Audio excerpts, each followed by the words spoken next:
Good to go, yeah? This is the Fight Business Podcast, episode number 3. We've got special guest. You're not even special anymore. Not anymore, mate. Yeah, because you've been on before. Nah. But got Lewis Taylor, freshly back from Thailand. How was that? Thailand was fantastic. Second time since I've been back from COVID. First time I went, it was alright. It's Thailand just opened up. It was, I'll be honest, a bit dead, not going to lie. Yeah. But it was alright. Went with one of my fighters and good friend, Archie.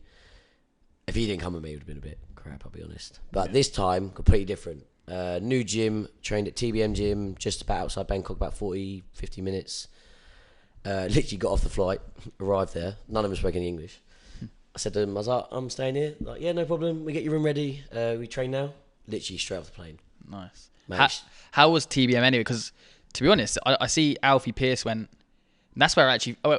I didn't know it was TBM, so I knew saw somewhere there's like Sexan, there's Tonorani.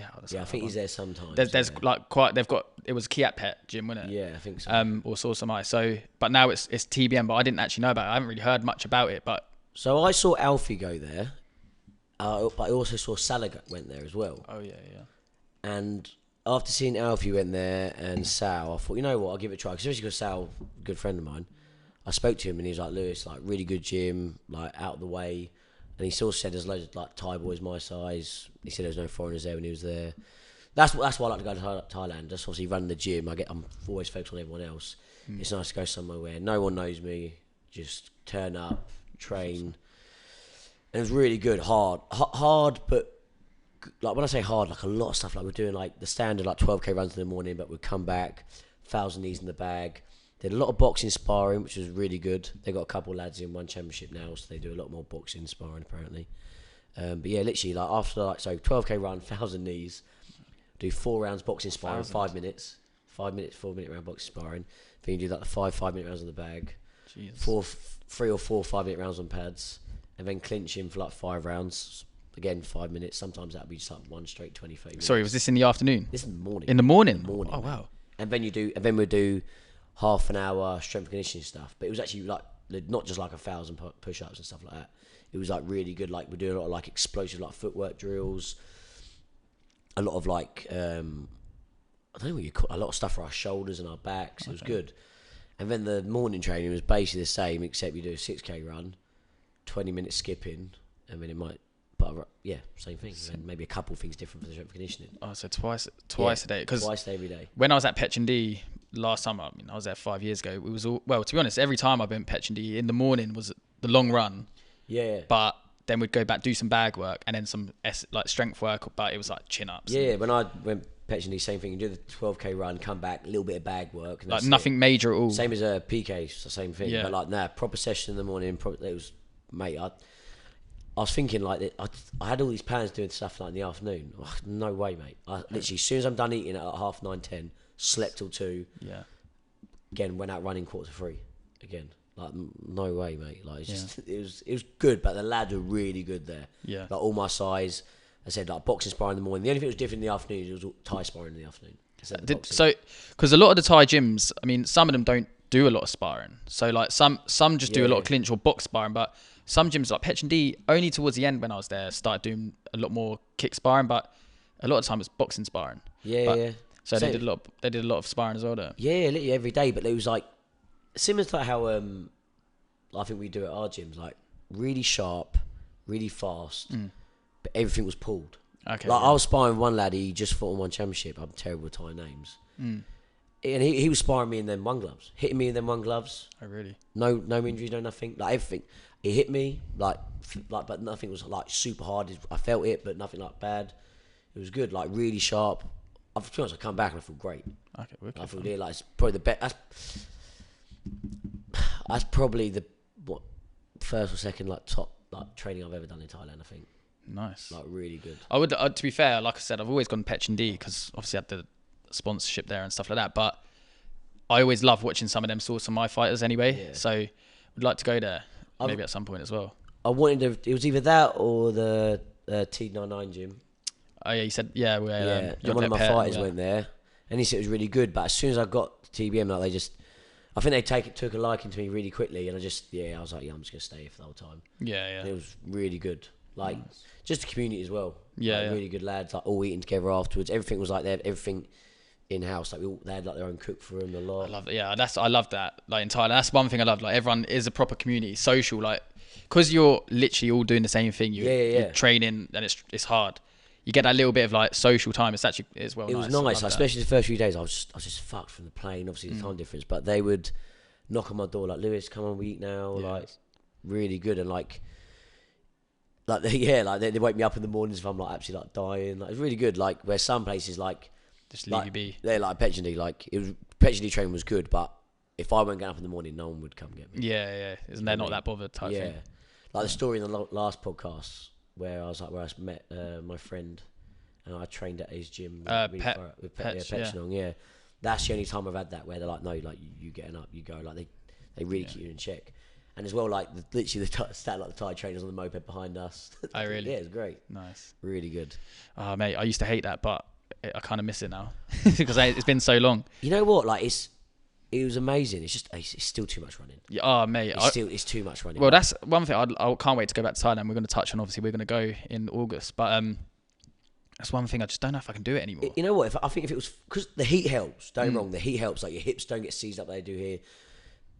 But I was there just under 2 weeks. By the end of it, my calves, my hips, I'm thinking. I mean, I always bring like all my massage balls and stuff now, like because I have to. But they'll like look at me like, what the hell? Like I'm like laughing at me, but I'm like, I need it. Like, yeah. I can't. It's too much running. But other than that, it's good.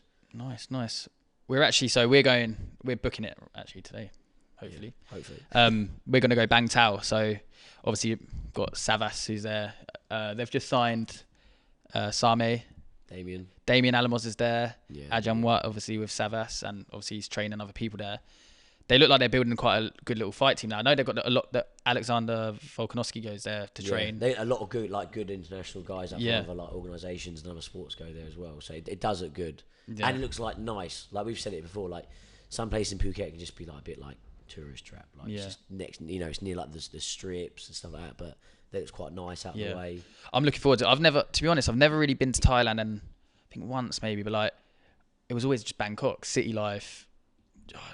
It's hard, like it's because there's nothing else to really look forward to except from like going to eat with the Thais. Yeah. But like Bangkok, you're just training. Like, I mean, there's only so much walking around in like the shopping centres you can. Obviously, we're taking the girls, so we have to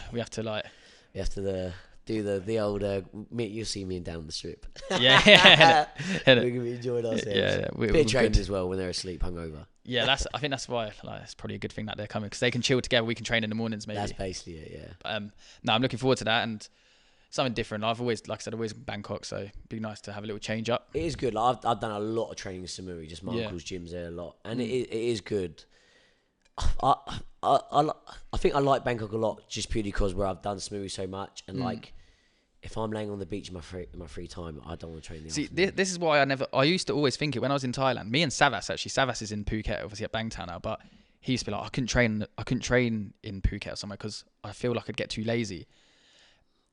I feel like that island life could probably make you a bit lazy. I do understand. Amount of people I know, they go, right, I'm going to go Phuket or Samui, train really hard. They might do a couple of days and then like the bars are just down the road, like the beach just around the corner. Like, I get it. Yeah, same. Like Bangkok, there's nothing to do. No. So I mean, you can go like shopping, but food. Like, other than that, you're not. But when you're training that hard, you don't want to do that. No, you don't want to. No, exactly. So.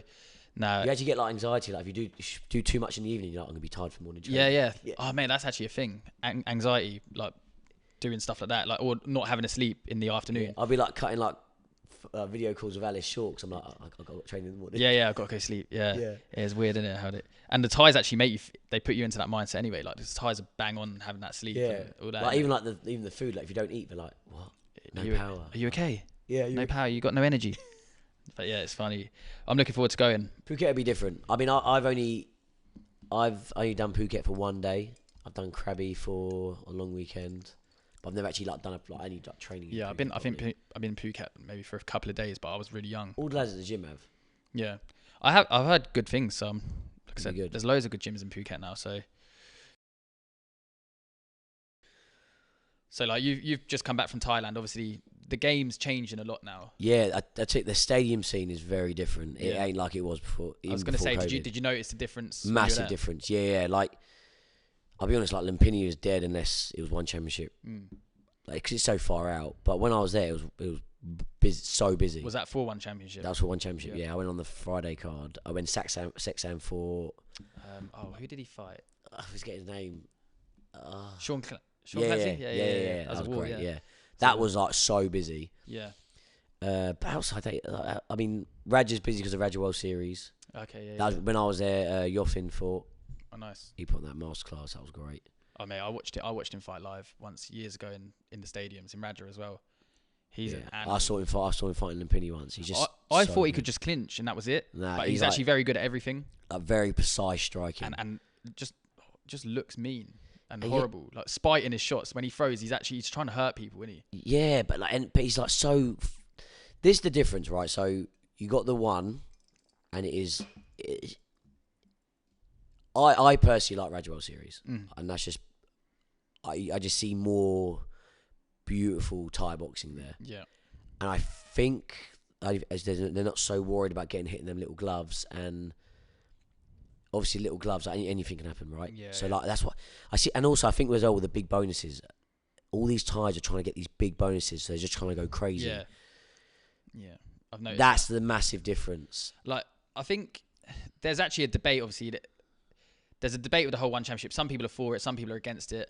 I'm for it because if it's pushing Muay Thai in the right direction, I'm for it, and I think it's obviously doing big things for Muay Thai. I like it, same as you. But I feel like as long as all of it doesn't come like that. Yeah, like that's what I'm thinking. I'm thinking that people say, "Oh, without this 4 ounce, it wouldn't be as exciting." But mate, if you give a Thai a $10,000 bonus or whatever it is, they're gonna try. You see, with normal gloves, they're gonna. You see Kuladam's brother's last fight. I showed you on YouTube. Yeah. That was mad. Yeah, there's been mad fights over the years in Thailand in the stadiums. Obviously, they had that problem with like the round 1 and 2. They weren't doing anything because of gambling in round 5. But there's also been like the Porn Snays versus Pakorn. Yeah, like, that round 4 crazy round. Insane, like that's been going on for years in Thailand too. Channel 7 fights were always unreal. Yeah, that I think COVID's kind of messed. I like up. how like Radwell sees do the 3 rounds. Yeah, like, if that makes them go faster, then fine. I think give them an incentive. Like so, one championship doing it great. They're giving them an incentive to have exciting fights with the bonuses.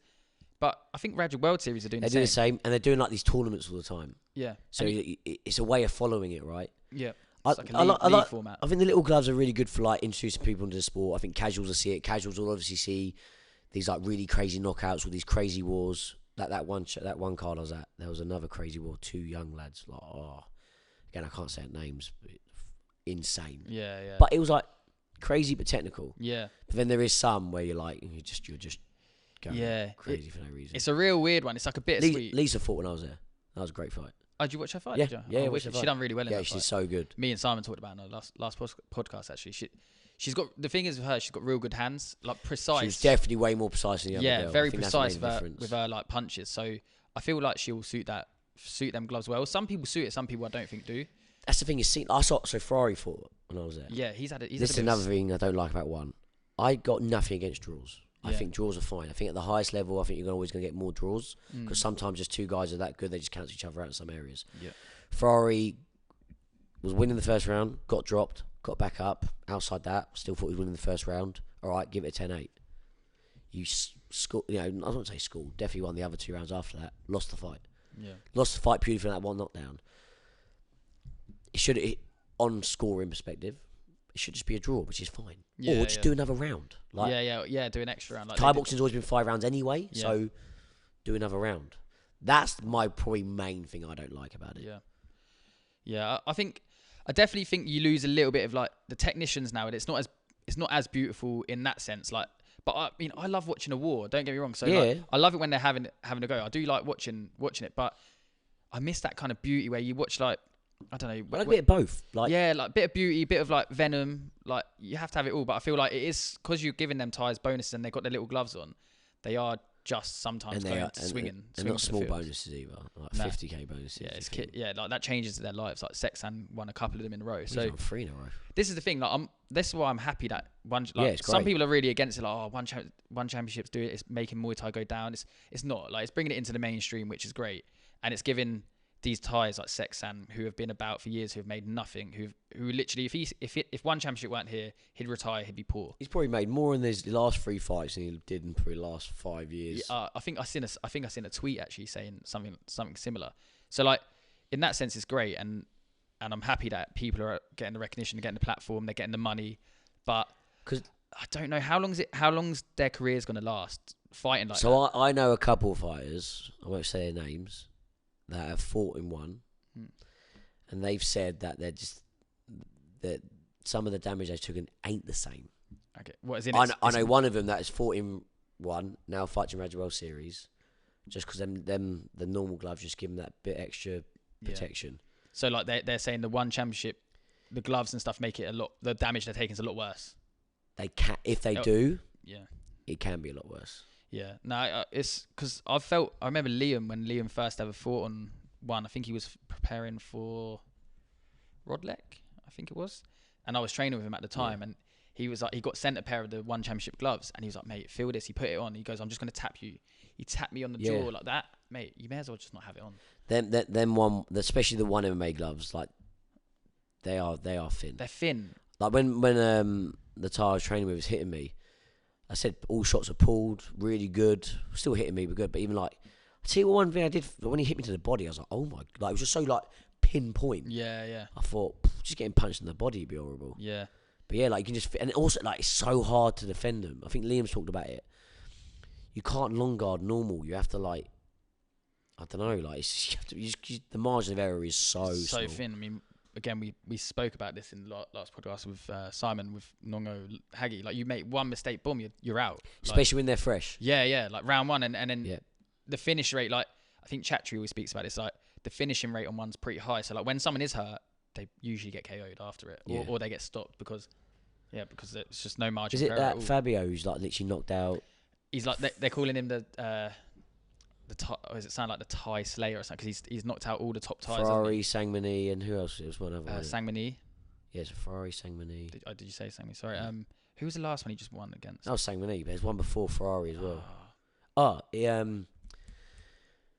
doesn't matter. Anyway, knocking them all out. Yeah, he's knocked so many out, but that's what. Yeah, I don't think he would be able to do that in normal stadium. It definitely is highlighting foreigners that they're just as good as these Thais now. Yeah, it's closing the gap. Definitely. Some of these Thais though, they still got a lazy mindset. They still think, foreigner won't be as good as me, and that's just too harsh. Don't get me wrong. Some are like, no, like. Yeah, I think lately, the last few months, I think it's definitely. I've seen a lot more posts where the Thais are going, we need to beware of the foreigner now because it's not the same anymore. Like it's not the stadium Muay Thai. There's no gambling influence in it. Especially some of them like the well-known ones, the celebrity ones, like Sangmani. Like I've been at PK when he's trained, and it might be different, but he wasn't really training much. Yeah, you can't be fighting these hungry, good foreigners and not training. And in them little gloves, it's their big moment, isn't it? One championship, it's a massive platform. So like they take out Sangmani, it's a major statement. That could possibly change their life. So yeah, the Thais need to start. If they want to be on this, if they want to still keep that lead and be the best country in the world at Muay Thai, they need to step it up. There is, I mean, say TBM I was at, they were talking about it. I said they didn't really speak much English, but one of the Thai boys there, he was actually quite good, to be fair. He wasn't too bad. He was just saying to me, like, because when we did the strength conditioning sessions, like they had a strength conditioning guy there, and he was saying we've got to make our shoulders basically stronger, our back stronger for when we're taking punches, when we throw punches. Like, do you know what I mean? And he was saying like the foreigners, if they do beat us, it's because they're hitting us a lot harder and sharper because of them little gloves. Yeah. No, so true. Some are, but then some maybe are stuck in their ways. There's going to be a transition period, isn't it?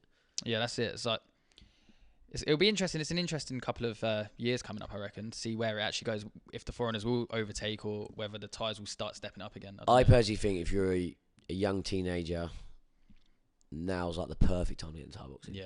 I think Thai boxing in the next 5 years will go mad. Yeah, it is exciting to watch. Like, there's nothing more exciting, I don't think, out there, like combat sport wise, in my opinion. No. Yeah, I agree. I mean, I think every. What's the biggest martial arts platform? What, UFC? Yeah, it has to be. Yeah. Every criticism that anyone ever has in UFC, I think it's got rid of with the one championship. Yeah. I think they just need to do, if they want to go, especially because they're trying to do America, right? They just need to sell the stories of the Thais better. Yeah. I think you can't just be like, he came from nothing. No, like talk about the past history, show some of the old fights, talk Yeah. about his start. Like, do you know what I mean? I think you've got to build a personality a bit. Yeah, yeah. No, that's true. I think that's Maybe something. start doing like UFC do embedded. Yeah, well, I was about to say that. That's what UFC do really well. It's like they really promote their fighters and their story really well. Yeah. And I don't even really watch UFC a lot, but I get invested in certain fighters because I've watched a few embeddeds. I'm like, oh, that guy's like, Yeah. I love their story. Like, I love their personality. Like, I mean, you got to look at It's like the main reason why like WWE's still popular. But that's it. It's entertainment, isn't it? Yeah. It's just purely entertainment. But moving on from that, well, we'll still stick on one, but another kind of there's a few controversial topics with one, the scoring. So the scoring's obviously changed in the stadiums, especially.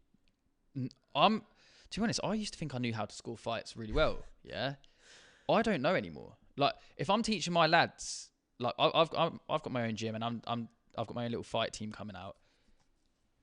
One championship have a certain rule set of like scoring, but I think other promotions outside of that are doing the same now. But is it the same as the old scoring? Are we still doing the same scoring as before? Or is it one championship style scoring? My honest opinion,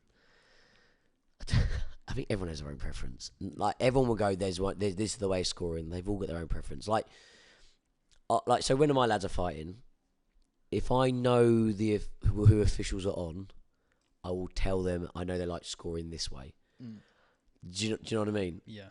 I have a generic, this is what I believe scoring is. Yeah. But then if I'm like, listen, I know this governing body, I know they definitely score like being on the front foot more, posture, that sort of thing. Like, or do you know what I mean? Like, Yeah. That's in England anyway. But like, one championship's definitely changed it. Like, I think you see Danny Fall fight. So me and Palm were speaking about this yesterday. So I haven't watched it. I've only seen the highlights so far. But he was saying that if it was normal rules, he thinks, again, could it have been a draw? I think he might have said, he thought Danny won. I think Danny won. I think she did way more different. But she got hit in round 3 a lot of punches, I think. Yeah, this is like one good little highlight that the girl does. Yeah, so like Pan said the same. He said like in normal Muay Thai scoring, prior to one, Danny would have won the fight. But he said like that the girl had a good spell in round 3 with like some good flurries of punches. One good thing about, I think, the scoring now, as it is, because I think it is changing, because some people do score in like the old gambling way, like they're like, no matter what, round 1 is 10-10. Yeah, no, it's not like we're not in Raja in 2010. Yeah, where there's like gamblers like dictating everything. That's not the case. Like you need every round should get scored. Yeah. No matter I like what. that as well. Yeah, like it just makes things easier. Like score every round, but if you do have a really big later in the round, then I do think it is more important, because me and you are doing a running race and I'm beating you in the first half. It's irrelevant, mate. If you win the race at the end, you win. Yeah, you win, right? I think it does need to be looked like that, but it shouldn't be too complicated. No. I personally, I think my understanding is damage and effect are the most scoring. Yep. Damage and effect in the later rounds would always be more important than the early rounds. Mm-hmm. That makes sense. And then you've got ring control. I think that's a good one, like, because I feel like I don't see as much as that at the moment. Especially in one championship, who's just going crazy. It's just people going crazy. Who's controlling the ring more? And by that are you making them miss? Are you countering off that? Are you using your footwork to avoid shots? Yeah. Do you know what I mean? Yeah, so you got damage and effect are the main things, because you could be landing more shots, but me kicking you as you come in, putting you off balance? Is that being more effective? Or vice versa? Yes, I think that's the hardest one, right? I think they got to be equal, damage and effect, because sometimes you do get them guys just like say Salah. Salah's nose bleeds all the time. He can get jabbed, his nose will bleed. Yeah. Is that damage? Like, yeah, true. Do you understand? Do you know what I mean? True. Yeah, I feel like it has to visibly show effect. Like, so if he got hit with a big punch, his head got rocked back, bomb, and then his nose bleed. Okay, that's damage. Exactly. Yeah. But then if you're punching my guard and I'm moving back, but I'm kicking your arm constantly, so his shots, they're not going through the guard, but I'm kicking your arm, moving you. That's more effective. Yeah. Do you see what I mean? And then it said if they're close, you got the ring control. Yeah. And then the last one I do think is like the posture thing I talked about, like looking good, looking strong. If me and you are both hurting each other the same, but you look stronger doing it, you look better doing it, then I think it has to score. That's what I emphasise to all of my lads as well. Like, no matter what, I think that's probably one of the most important things, because someone can hit me with a good shot, and if I look like it doesn't affect me, then it doesn't really look like it's scoring. like the last bit in the scoring, but it involves in every single one. Yeah. Do you know what I mean? Like, I think it's very important. But that's my understanding of Thai boxing scoring. Also, I think it's a confidence thing. If you're looking confident, you're looking strong. Yeah. From the outside as a judge, that's only it's got a good thing, isn't it? So, I think I think like the scoring is definitely changing. I think, but there is some though, like, and I have to say, there's some people that put that posture so high regarded. Sometimes someone will do nothing the whole round, pull up their shorts, fling their elbows out a bit, and they'll win the round. I'm like, come on, like it. Yeah, we've got to find a happy medium. Yeah. Yeah. So the one thing with the one championship scoring system, again, it's obviously making the fighters fight more, but I feel like they are favouring the aggressor a lot. I think people forget it's a sport first. Like, I know it's a fight, but it's a sport first. There's people judging round by round. Do you see what I mean? It's not just who's kicking the shit out of each other more. That's a fight, right? Yeah. But there's multiple weapons involved. There's control. I feel like if you want to see that kind of fight, and again, I'm not bashing one championship. I think they're doing great things. Yeah. But if you want to just see a all-out bloodbath, a scrap, watch bare knuckle. Yeah. Watch bare knuckle. I feel like we can keep the beauty of Muay Thai, and I feel like the scoring maybe has to change where they're not just favouring the aggressor. So like the aggressor's always winning in one championship. So even if I'm fighting you, I'm on the back foot, but I'm drawing you in, big kick or big punch when you're coming in. The thing is, right? You still win because you're aggressor. That's what I mean, and which means in your next fight, you're not going to want to kick. No, exactly. If people think kicking is now, remember back then it'd be like, oh, punch don't score. Yeah. Well, now it's like the other way round. Yeah, it's changed. Yeah. It's changing. You're like, if people think someone's not scoring, that's probably the reason why the Thais in like the 80s and 90s didn't really punch, because they thought it didn't score. Yeah. It's not until they start getting knocked out by a few good foreigners. Do you know what I mean? But it's obviously, it's now like going on the flip side. So, I think how you said it though, effect, damage and effect. Then control, who's controlling the ring, who's controlling the pace of the fight, who's controlling what happens in the fight. Then the posture thing. So if you're looking strong and you're looking, and as I said, like, even though it's like the last thing in the scoring, it sort of fits in every single one. I think that's perfect, and I think that doesn't mean that to win a fight you just have to be aggressive. Like, I feel like it should be done on a whole still, where anything effective wins, anything that's controlling wins. So it doesn't just mean you have to push forward to win a fight. When I teach, right, I go, when I show any technique or anything, I go, this can work here and it can't work there. The gun is only as accurate as the user, right? Your weapons are only as good as the user. If you're kicking me more, I got to be a more effective puncher. If you're being a more effective puncher, I got to be a more effective kicker. Does that make sense? What is more effective? And if something is theoretically more effective, it should do more damage. Not all the time. There is a little, this situations, but that's how I think Sean should be. It shouldn't be like another thing in Thai boxing right now. Like, I could be winning the whole fight. I get my back taken and kneed once on the back once. I've lost the whole round because of it. Yeah, if the round is close and that happens, then I've lost. Same as a trip. Yeah. If I'm beating someone the whole round and I get tripped once in the end, how do I lose that whole round? If the round is close and that happens, yes, because then that is a big standout point from the rest of the fight, or the rest of the round that's quite close. Yeah. Do you see what I yeah, mean? that rule is a shit rule. The back taking one is, but don't get me wrong, I've won fights because of it. Yeah. So like, it's worked in my favour sometimes, but if I'm actually being brutally honest, that's a terrible rule. Like, I've had some of I've said to my lads, I'm like, some of them like, you've won that fight from a scoring perspective. I'm like, but yeah, like, do I think you actually won? No, but they probably won it because of that scoring. You took the back once. Yeah, that is a really weird rule. But I suppose is that such a again with the whole one championship thing? Is that still the same? Nah, see, one championship doesn't. That wouldn't happen. Not in Raja or twos. I don't think it matters anymore. Yeah. So again, that's kind of, I suppose there's positives and negatives from the whole scoring. So like, it gets rid of some of the old school, like getting your back taken once and you lose the whole round because of it. That's probably gone now. Whereas it also has its negatives where you just have to be aggressive.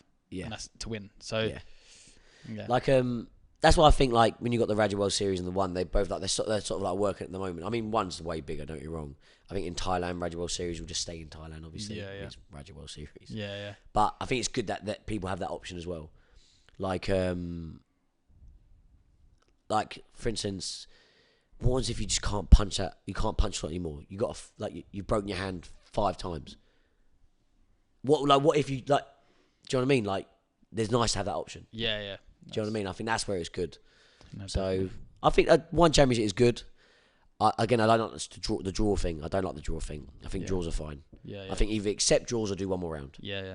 That's a good. And then the one round's just scored by itself. Other than that, I think it's good for the growth of Thai boxing. I just don't think it should just become Thai boxing. That's it. I think, to summarise, I think for something to grow, things had to change. Oh, 100%. So again, they're never going to keep everyone happy because there's going to be like purists. I'm a bit of a purist, but I also knew that being in a purist, like having a purist mentality, like won't grow the sport where it needs to go to be on the mainstream. Yeah.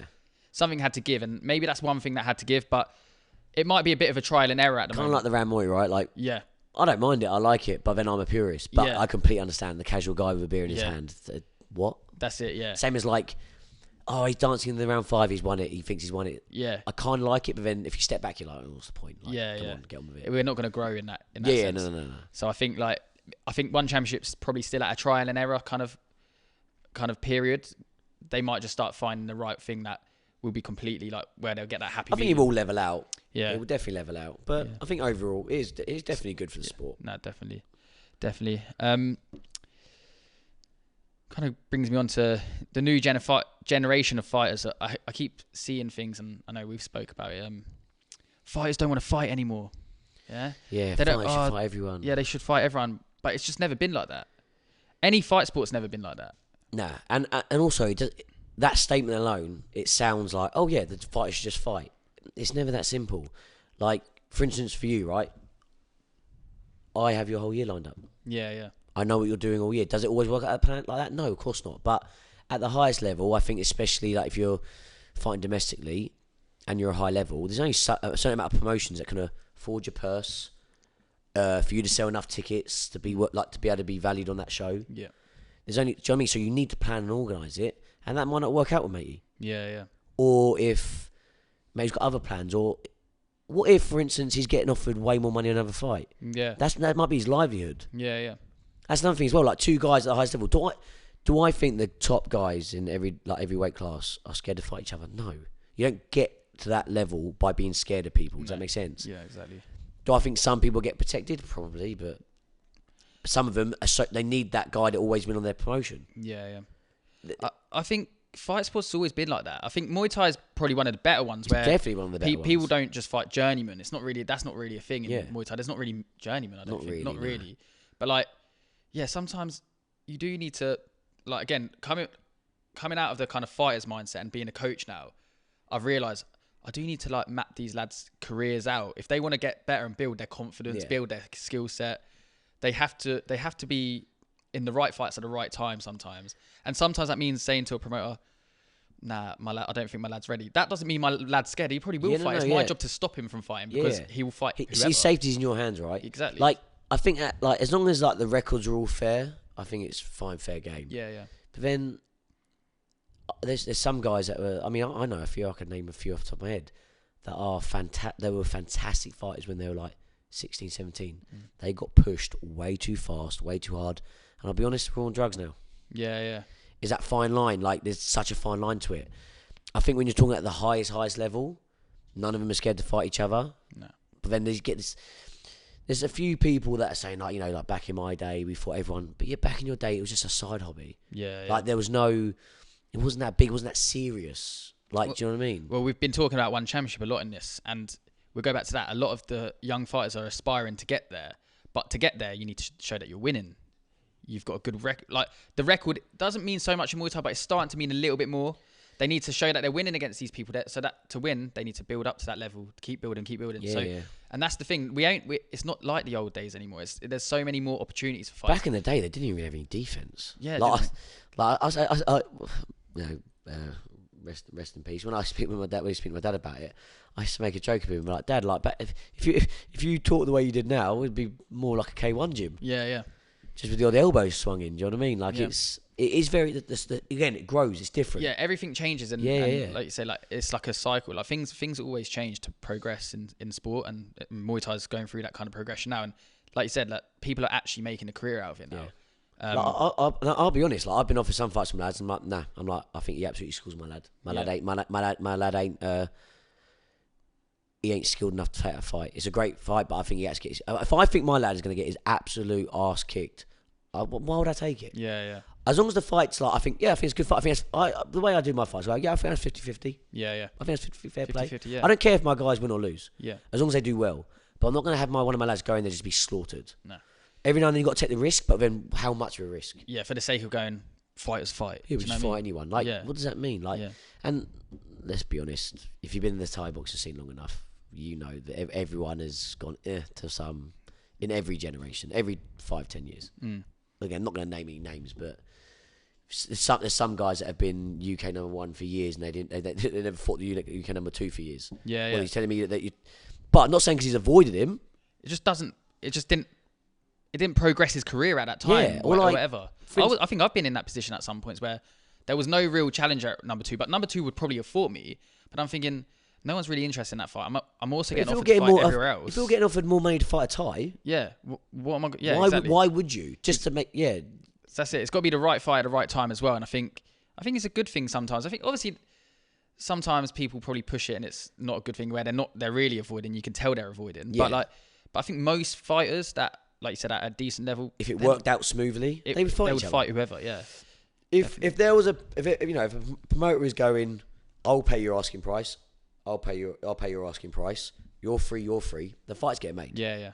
100%. But it's never that simple. Nah, there's always they've already more. agreed other fights, or they've already agreed to other promoters. I was saying this to you before, like with say like boxing, for instance. Let's just use Anthony Joshua as an example.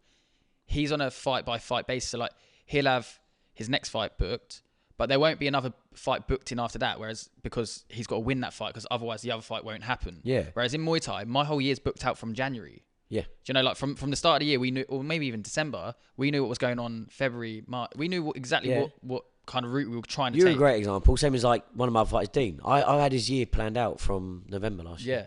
So then if I get offered another fight this year against like the UK #2 or whatever it is, then I that can't fit into my schedule this year because I've already got my year booked. So it doesn't mean I'm dodging anyone. I'll fight.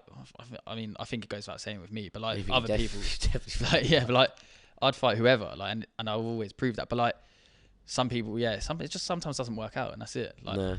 And I think as well, like especially like UK ranking's always been a bit weird. Like I think overall they do a really good job, but I don't think unless there was like one real true governing body that was watching the whole Thai boxing scene, I don't think they're ever going to be 100% accurate. Because there's some people in like the rankings that aren't active anymore, but they're still in them. Yeah. Or like for instance, I'll give you a great example. Like I think it's very obvious that like Alfie Pierce struggling to find a fight, your top 10 fight in the UK. I think there's guys outside of them top 10 rankings that are really good fights, but they're not, and they're hard fights, but they're unfortunately not in the top 10 for whatever reason. But like Haggerty's #1 at that weight. Yeah, he's signed to 1. Yeah, so he can't fight. He can't fight. Yeah. And anyway, even if he did, no one's going to pay him the money that one championship are. Yeah. So he's like, do you see what I mean? Yeah, and then a few of the others in that division, I think they haven't, like they might be retired or on the brink of it or something. Yeah. Or they're really injured. Yeah, I mean he's obviously doing like Alfie's killing it, and so I can see how it looks from the outside, and maybe probably even to Alfie and to Andy and his team, like they might be thinking everyone just doesn't want to fight us, but there might be a little bit more to it. Like I think he is a scary lad at that weight, to be fair. There's not many young, hungry lads at his age with his mindset that are willing just to go. I mean, I think if Alfie wasn't injured, he'd probably fight every weekend. Yeah. And, do you know what I mean? But he's one of them. Yeah, and good on him, and that's why he's got where he is in such a short period of time. But that's his schedule. Yeah. Like other people, and another thing as well with Muay Thai, some people. It's like you don't fight 5 times a year. I can't. You physically can't. I can't do that anymore with like I said, with work and stuff like that. Like having to run my own gym, have my own fighters. Yeah. Other people ain't. I'm actually pretty lucky because I'm within the sport and still doing a job within the sport. Whereas some people have a full-time job outside of this. Once if you're a bricklayer. Yeah. You can't. You know what I mean? Like you can't afford. Like you can't just take fights last minute. Yeah, and most of them are self-employed. So then if they have a week off or 2 weeks because they got injured, for taking a random for 500 quid, for a couple hundred quid. And this is where Thai was still, it's a bit of a, that's where the debate comes in, because these lads are still, it's kind of still like a hobby for them. But then you got like, within that rankings, you got people like Alfie who really want to take it all the way, and he's putting his whole life into it. So it's a tough one, man. It is a really tough one. But I don't think anyone's really scared of fighting anyone. Nah, I don't.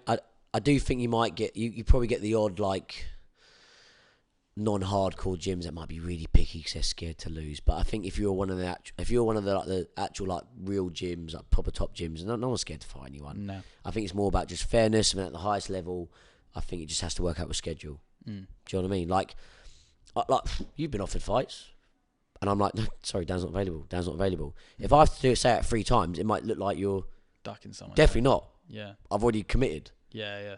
It is what it is. Like, That's do you know what I it. mean?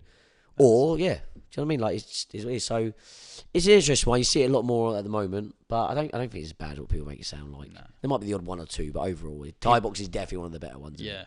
Definitely. Right, so that's the end of the podcast. Covered quite a lot of topics today.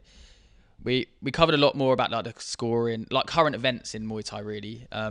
What's going on, what debates are happening, obviously with the scoring, with one championship, and stuff like that. So we'll do more of these, like kind of, we call it like an in-house one because me and Lewis can do these anytime anyway. So yeah, so it's always nice to kind of keep up to date with what's going on, and yeah, we'll keep that going, and yeah, hopefully everyone enjoyed it. Yeah, all good.